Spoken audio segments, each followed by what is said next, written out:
estado totalitário, não há necessidade de importar-se com o que as pessoas pensam, uma vez que o governo pode controlar esses pensamentos através da força de seus cacetetes. Mas em um estado democrático, onde não se pode controlar as pessoas pela força, há que se controlar o que as pessoas pensam, e para isso, utiliza-se de técnicas de manipulação de massa. Adiante, citaremos as 10 técnicas de manipulação listadas por Noam Chomsky, um linguista, filósofo, cientista cognitivo, comentarista e ativista político norte-americano, referenciado em âmbito acadêmico como o pai da linguística moderna. Também é uma das mais renomadas figuras no campo da filosofia analítica. Número 1. A estratégia da distração. O elemento primordial do controle social é a estratégia da distração, que consiste em desviar a atenção do público dos problemas importantes e das mudanças decididas pelas elites políticas e econômicas, mediante a técnica do dilúvio ou inundação de contínuas distrações e de informações insignificantes. A estratégia da distração é igualmente indispensável para impedir ao público de interessar-se pelos conhecimentos essenciais na área de ciência, da economia, da psicologia, da neurobiologia e da cibernética.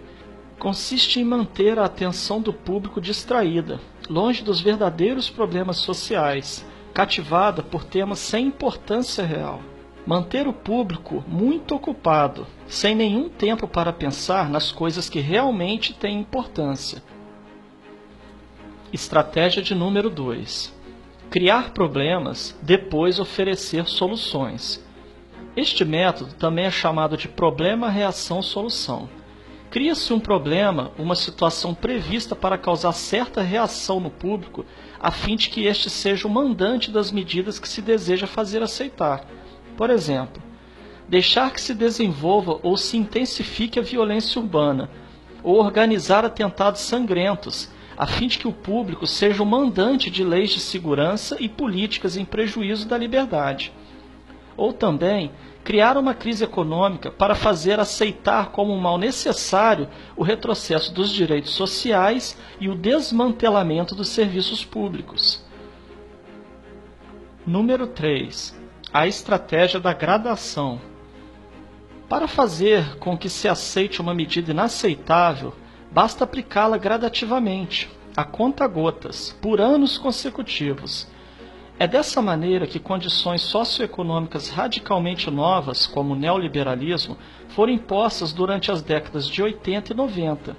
Estado mínimo, privatizações, precariedade, flexibilidade, desemprego em massa, salários que já não asseguram uma vida decente, tantas mudanças que haveriam provocado uma revolução se tivessem sido aplicadas de uma só vez.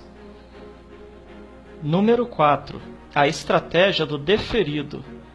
Outra maneira de se fazer aceitar uma decisão impopular é de apresentá-la como sendo dolorosa e necessária, obtendo a aceitação pública no momento para uma aplicação futura. É mais fácil aceitar um sacrifício futuro do que um sacrifício imediato. Primeiro, porque o esforço não é empregado imediatamente. Em seguida, porque o público, a massa, tem sempre a tendência a esperar ingenuamente que tudo irá melhorar amanhã e que o sacrifício exigido poderá ser evitado. Isto dá mais tempo ao público para acostumar-se com a ideia de mudança e de aceitá-la com resignação quando é chegado o momento. Estratégia número 5. Dirigir-se ao público como crianças de baixa idade. A maioria da publicidade dirigida ao grande público utiliza discurso, argumentos, personagens e entonações particularmente infantis, muitas vezes próximos à debilidade, como se o espectador fosse um menino de baixa idade ou um deficiente mental.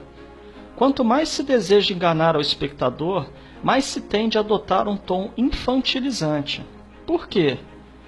Se você se dirige a uma pessoa como se ela tivesse a idade de 12 anos ou menos, então, em razão da sugestionabilidade, ela tenderá com certa probabilidade a uma resposta ou reação também desprovida de um sentido crítico, como a de uma pessoa de 12 anos ou menos de idade. Estratégia número 6. Utilizar o aspecto emocional muito mais do que a reflexão.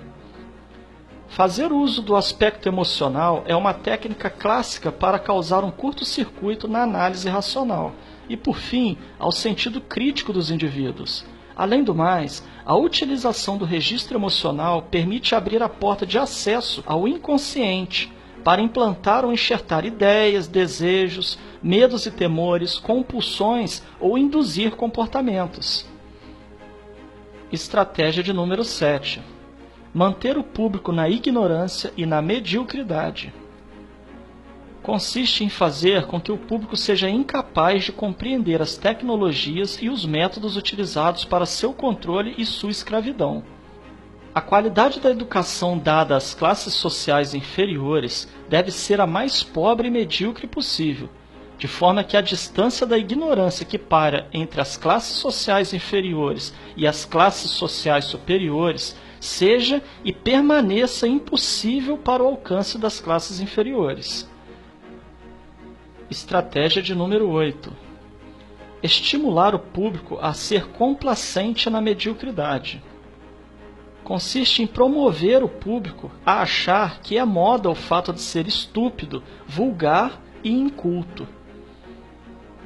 Estratégia de número 9. Reforçar a revolta pela autoculpabilidade. Fazer o indivíduo acreditar que é somente ele o culpado pela sua própria desgraça, por causa da insuficiência de sua inteligência, de sua capacidade ou de seus esforços. Assim, ao invés de rebelar-se contra o sistema econômico, o indivíduo se autodesvalida e culpa-se, o que gera um estado depressivo do qual um dos seus efeitos é a inibição de sua ação. E sem ação não há revolução. Estratégia de número 10. Conhecer melhor os indivíduos do que eles mesmos se conhecem.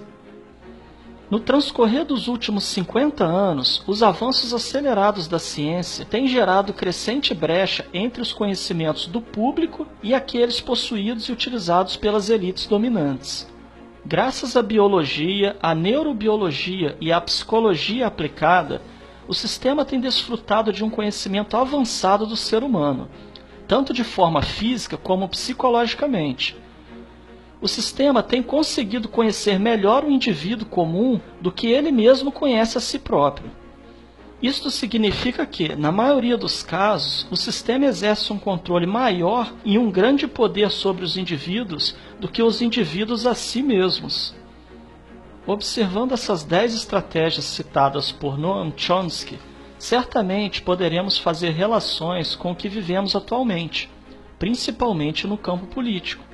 Portanto, é dever de cada um analisar cada fato e notícia a partir de seu próprio ponto de vista, reunindo a maior quantidade de informações possível. Somente assim conseguiremos anular os efeitos manipuladores que estão embutidos nas propagandas, notícias e acontecimentos.